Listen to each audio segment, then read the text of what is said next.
Welcome to Sidebar. We are joined by Evelyn Tickle from GRoW Oyster Reefs and Grant, of course. And hey, Grant, I'm sure Evelyn already knows this, but did you know that a single oyster can filter up to 50 gallons of water a day? They're extremely crucial for coastal ecosystems and water quality, which is why our guest here has started a business dedicated to restoring oyster populations. Evelyn, welcome. Thank you. I'm very pleased to be here. Thank y'all. I will start by saying that's a fact I didn't know. That's one of the many things I don't know, but now do. So thank you for educating me. Yes. Congratulations on being featured in the Accelerate program here at Bloom. Thank you. Can you tell us a little bit about the inspiration behind what you're growing with oyster reefs? So it's my second, it's really technically my third concrete business, and I wanted to do something eco-positive and to be able to use this kind of amazing material. It has bad rap, but for very specific reasons, but to use it to do something good for the environment. And I just kind of knew there was something, and because I work with biomimicry, I started looking at the cementitious material that the oyster makes to attach itself permanently to a hard substrate. And I read scientific papers for like years and years, not years and years, 2 years technically. That's year and year. Yeah, year to year. and no one had actually worked on it yet. And so I decided that instead I found the oyster in peril. I discovered all these amazing feats. I mean, I had really just eaten it myself. And then I had this small sailboat. I was watching the reefs grow on the Chesapeake Bay, and I was like, this is so beautiful. And I couldn't believe that it was about to be wiped out, that we were so close to that. Right. Yeah, and can you tell us a little bit how the process works and how you've scaled this restoration effort?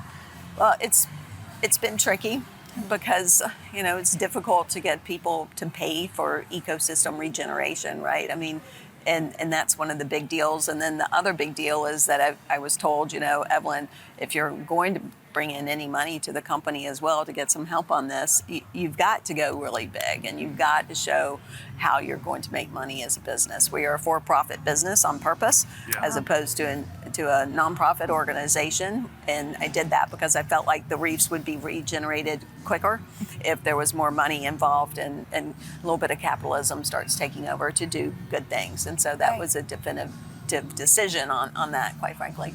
Yeah. When you explain, I imagine when you share with people what you do, their eyebrows might raise and they're like, that's quite interesting.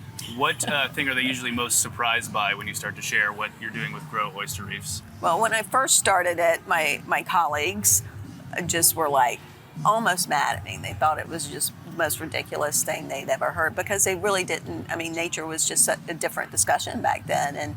And so I've endured ridicule and being basically thrown out of my profession, not technically, but I have my master's in architecture. And so Nice. That being said, it's been incredibly interesting. But I guess the biggest thing that people don't know is that the oyster is not just this, I think they're incredibly delicious, species that we eat, and they're incredibly nutritious as well. But the oyster reef grows into this amalgamated, really structural reef. Some are vertical and some are horizontal, and that's where this extra species live. That's where we're getting all the ecosystem benefits. That's where they're really able to purify that water. That's where the 350 species are gathering, especially young fish, because they seek protection in this very, it's like it's a pretty scary thing, an oyster reef. Like a rocky structure is what I'm imagining. Like with all these little spaces in there. And so, the pre-colonization, there were so many oyster reefs, and we just don't know our world with them, Yeah.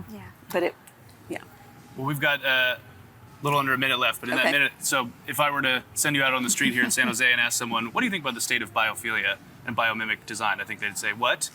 So to those people, what is the state of biomimicry and biophilia just in our economy generally? Like, where does this fit? What is the state of, from your lens? Well, I see it being, and if I can just talk about it from our business, because I believe that our results are not matched by any of our competitors. I mean, it's a clear distance, and I believe that that's because of the biomimicry, and that we're looking at the oyster. I'm learning from the oyster. I'm learning from the mangroves. I'm understanding them as a species. I'm matching their material that with the oyster shell and to make our 95%, 85%, calcium carbonate. So I think that people just don't quite understand it yet, Yeah. but it's so effective, you know? Well, thank you for coming and helping to educate us and them. All the viewers here at the sidebar, thank you for joining us, Evelyn. Thanks. This is Evelyn Tickle from GroW Oyster Reefs. Yes, thank you, Thank Evelyn. you.